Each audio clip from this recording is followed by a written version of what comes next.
Hey, what's up, guys? It's Self Dev here. Welcome back to my channel where I talk about how to develop yourself.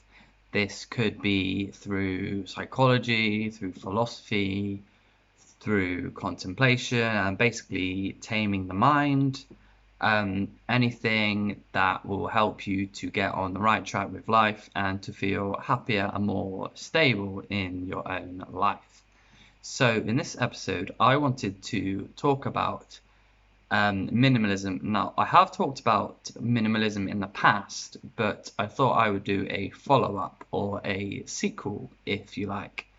And in this one, I wanted to talk about how, while you might think minimalism is a great idea to let go of attachments to pretty much impermanent objects, which is pretty much everything that you see and interact with. Um, so obviously not just objects, but people, ideas, likes and dislikes. Like all of these are impermanent, um, or at least they could be. Obviously, we don't know what happens after we die unless we're enlightened, and even then, because you're not enlightened, I'm not enlightened, we don't know if they really know what happens after death. Like, we don't know what religions are true, or if spirituality is true, or science is true, like everything's just atoms. Like, we can't assume that any one perspective is correct. So that's something we have to look out for. So yeah, you want to be a minimalist. So you want to maybe only have the basic necessities and maybe some things that can make you happy. You might really try to work on your unconditional happiness, where you're just happy no matter what. But this can cause quite a few problems if you're either trying to start into it too quickly, or you're not really trying to plan things out. You might just think, right, I've got all these attachments, and I know that if I suddenly lost them all and I wasn't trying to be a minimalist, then that would cause me a lot of suffering. And you might then be like, well, okay, I need to be a minimalist. I need to choose to let go of these objects, these ideas, these attachments, and so on, before they are taken from me without me expecting that and without my control. So yeah, as I said, this is an idea that sounds good on the surface, but you really need to plan it out and try to take it one step at a time. So yeah, if you're attached to quite a lot of things, then what I would suggest is you slowly try and take these things out of your life. So I don't know, if you're attached to social media, you could, instead of quit all social media, you could maybe quit one social media. So, like, say you're attached to scrolling on TikTok, Facebook, Twitter, YouTube, you could take one thing out, which maybe it could be Twitter, for example. Um, and then you could see how you react to that. And you could even take things even slower. You could unfollow a few accounts on Twitter, and that will be enough to slowly start your journey of minimalism. Yeah, it depends. It depends how you are as an individual. You might not be able to cope with drastically taking something out of your life, drastically changing something. And if you try to change, I've talked about this in the past, if you try to change something too quickly or make too much of a change, then your homeostasis will recognize that. And what this is something that is designed to keep you safe with familiarity. Um, so if you suddenly make your sense of self and your sense of perception in the world, I guess, too different, then your subconscious will basically see that as a threat.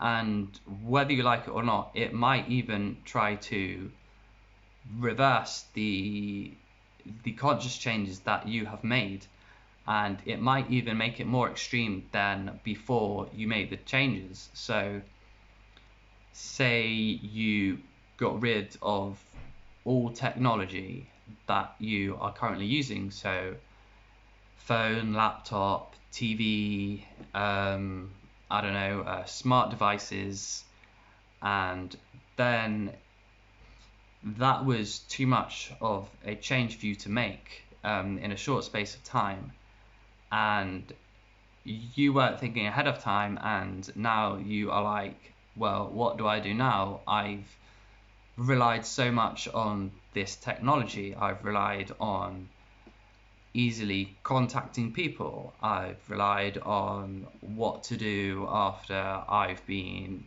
in a day of work. I've relied on it to, I don't know, check stocks.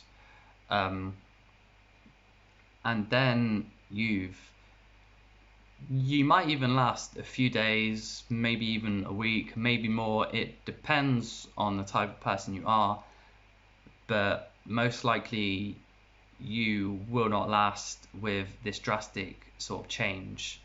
So what you might find out that would happen is you might find yourself returning to all this technology that you had before, plus more. So you might use the technology a bit more. You might buy more types of technology that you weren't even really interested in. It will be probably way less necessary than what you had before you tried to do the change. So yeah, it can basically, too extreme a change to try and practice minimalism can create cravings for material things. And what also makes this a problem is, well, look at society around you. I mean, we've got like technology everywhere, we've got entertainment everywhere, we've just got so many distractions that can make it really hard to try and live this attempted path to enlightenment or inner peace. Like, if you really wanted to do that, you would probably need to move country or move to a certain area that's pretty isolated, which can be very difficult. I'm not saying you'd have to live on your own. That would be very difficult for most people. Although it's said that that can really supercharge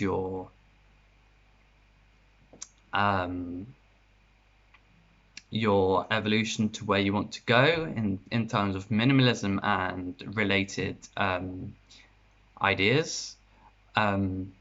So yeah, if you really wanted to speed up your progress, then sure, you can isolate yourself in the top of the mountain in a cave. Like, that could work for you, but for most people that would be way too extreme. Like, I'm already talking about like how you should take things slowly, otherwise your cravings. Like if you look at spiral dynamics, this is about. If you want to know more, please look on my videos about spiral dynamics. So it's basically about trying to evolve your state of consciousness, and it uses a colored model to try and make it more simple, and to also try and check what needs are met. So have you met your survival needs, which is basically stage beige? Have you met your social needs? Is your family, are your family relationships stable? That's stage purple. Are you really thinking about what you want?